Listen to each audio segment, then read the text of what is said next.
huyết trên con ngôi dạy lòng.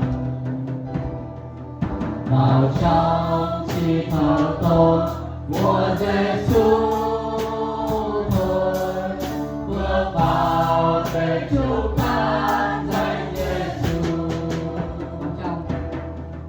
Vào trong nơi thiêng liêng nơi khi thánh cha, bước vào bằng huyết trên con ngôi dạy lòng. Vào trong chi thờ tôn của Giêsu thôi, bước vào để chúng ta danh Giêsu. Vào con Chúa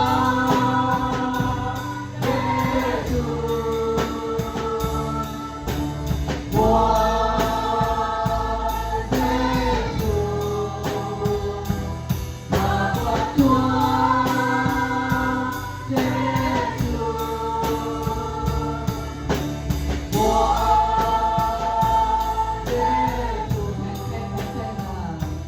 Thánh này là danh của Ngài, Thánh này Giêsu là không thương yêu. Vào trong nơi thiêng liêng nơi chi thánh cha, bước vào bằng huyết trên con ngôi dạy lòng. Vào trong chi thờ tôn của Giêsu thôi, bước vào để chúng ta danh Giêsu. Vào con Chúa Giêsu,